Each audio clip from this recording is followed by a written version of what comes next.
Okay, welcome back. It is Tuesday, February 20th, 2024. We're here at PreciseAlgorithmTrading.com, and we've been out of town for a few days, but we're back, got our feet on the ground. So, in the meantime, we didn't have a trading day yesterday, Monday, for President's Day, and things got a little, they just continued to be bearish today for a minute. We'll see how that stacks up, but in our automated trading systems, this is the Dow futures.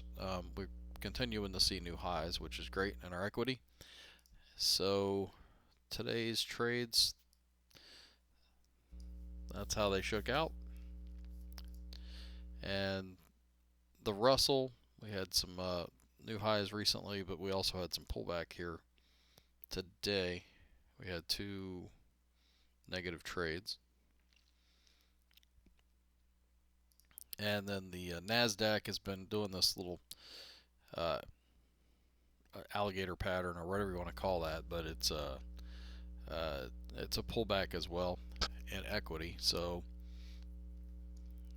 this is the trades for today were positive though. So we had this drawdown lately. Let's go back to that. So that little bit of a kickback up is two trades, it looks like. So need to get this thing up and going like it has in the past and like it did back here.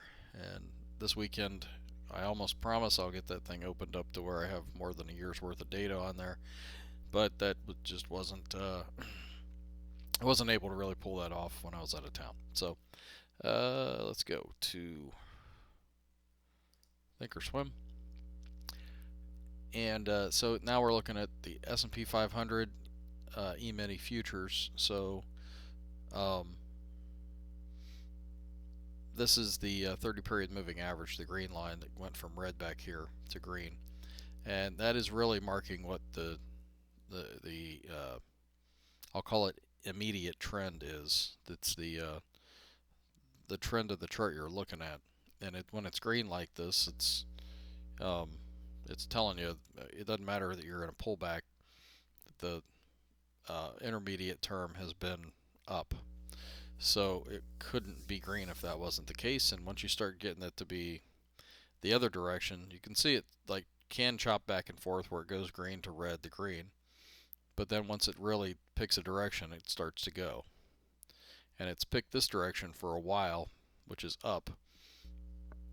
And now we're pulled back to it. And that's almost the mean in this case between the two average true ranges that we've got shown in the dash line there. And you can see we've bounced generally in this area before. I'm actually expecting a fight here, but I actually expect us to get back down to the lower line here.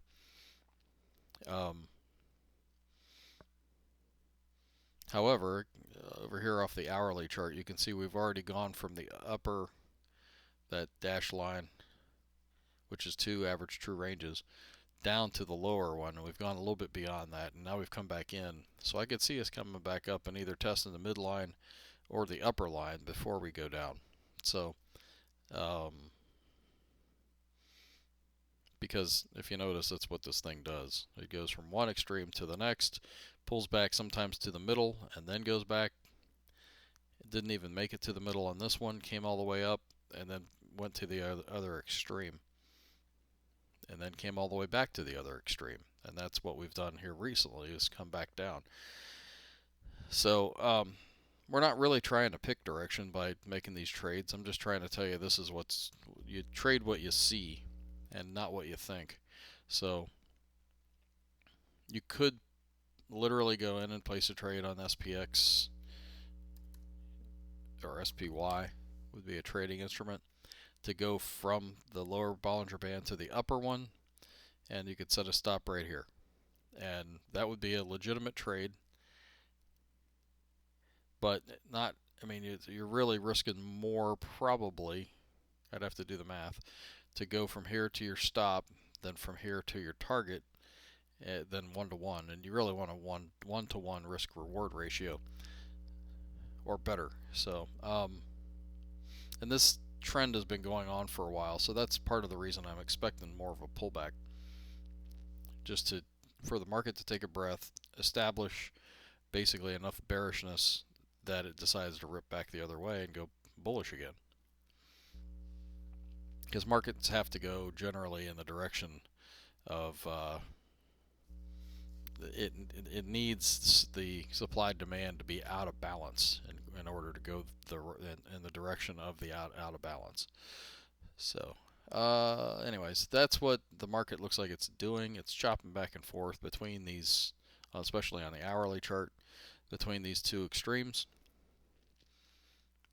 And let's look at the Russell while we're here. The Russell looks like it's ready to possibly take off to the upside. We've done the breakout of this channel, and now we've pulled back, which is totally normal. And if you look at the hourly chart over here, it makes sense that we'd be basically even on higher highs and higher lows, possibly going back the other way, as long as this pivot doesn't get breached, and especially this pivot back here. The Dow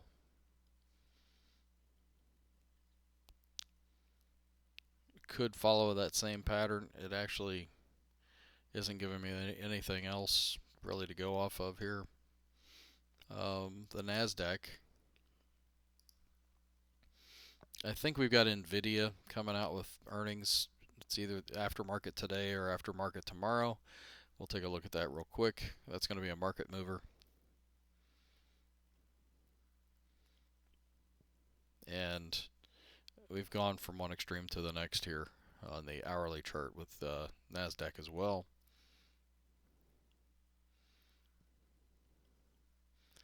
Let's look at NVIDIA while we're thinking about it. Wait a minute, let's go to the transports.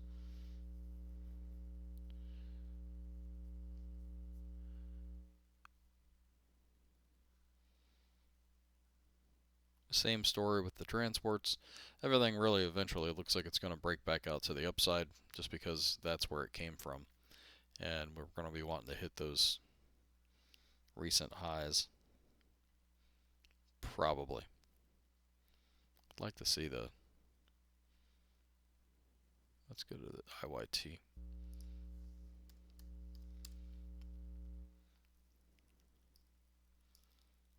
Yeah, so IYT is actually breaking out to those types of highs. And if you look back here in time, you know, it's up at these recent highs, which have to be 52-week highs. So, markets love to take out their 52-week highs and lows, their yearly highs and lows. They act as magnets and targets in a lot of cases. TLT, what's it doing? Bonds. All right. Long term, it doesn't look great. Short term and medium term, it looks okay. And then what were they talking about? NVIDIA. So NVIDIA has earnings 221 aftermarket. So that's what everybody's going to be waiting on to see what happens. And it's anybody's guess. I mean, the trend is up, but as far as I'm concerned, you can't really. I have not done a deep enough dive with that trend to say that it always works with earnings, because always is a big word. And you can see here, it got a pop, and it went sideways before it finally took off. Here, after earnings, it actually flushed before it went higher, but the trend was generally up. So the trend was in chop during these two earning sessions and then finally took off. Back here, you got a big gap up and a pullback. And really, that would have been a tough thing to trade.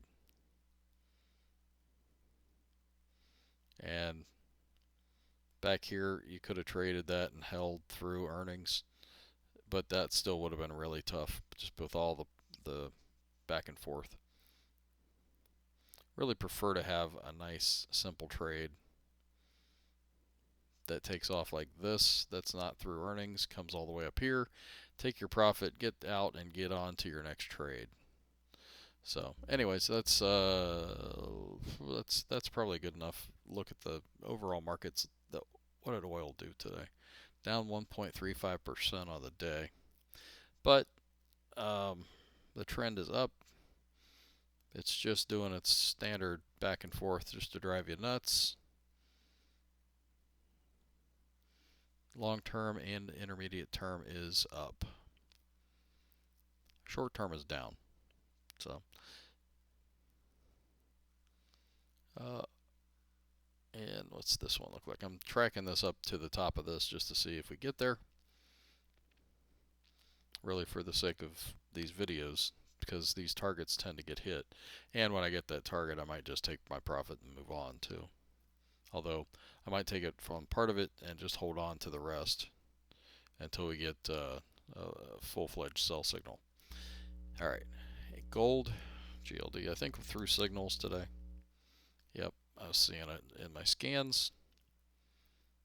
Not necessarily a great setup, but might be just the perfect kind of setup to take note of, because when they're not great, not everybody gets on board. Because you got to realize other people see these trades too. So it's, we're not the only ones, and you just got to have, sometimes you just have to have enough guts to get in. Your entry would be somewhere in this price. Your stop would have to be here or lower, and you'd be risking this, and then this thing, once it takes off, it could be a great trade. But this was a lot of back and forth, and really looked like a rounding pattern that looks more bearish than bullish. All right, and last but not least, let's go to stockcharts.com, type in bullish, and let's look at the bullish percent indices. And the Dow didn't move. The NYA down 1.42%. The transports tacked on a new X, but ultimately went down 8.33%.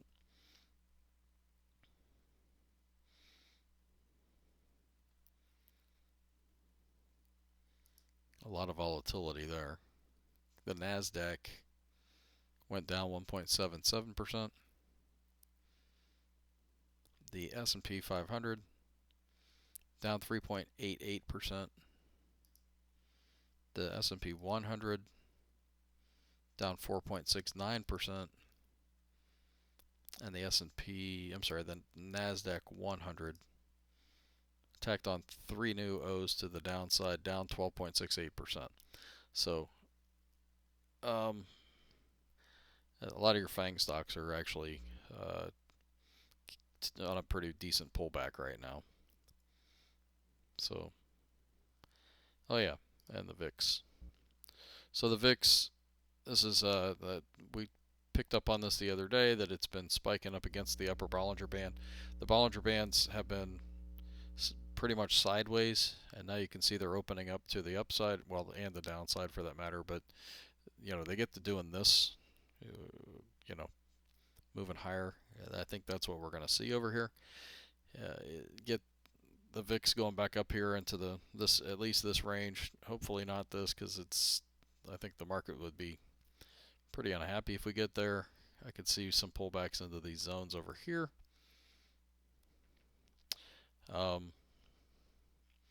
Really without unwinding too much. Don't forget, trends don't give up without a fight, and we're here at this, basically this midline of this trend. I'm right at the 30-day moving average. So you're going to see a fight right here at the average, would be my guess. And if not, we're going to see a washout to the bottom, and then probably a pullback up to it. At some point, we're going to see this upward sloping channel break, and then we'll get a downward sloping channel that will probably last for a little while, and that would be a bull flag pattern. And then when we get a breakout of it, we'll see something like what we're seeing with the, let's do IWM. This breakout of this bull flag pattern to the upside. We'll see something like that. So this was a downward sloping channel that got broken to the upside. And now we'll see how it works as an upward sloping channel. And with that, I'll leave you, and we'll catch you guys again in tomorrow night's review.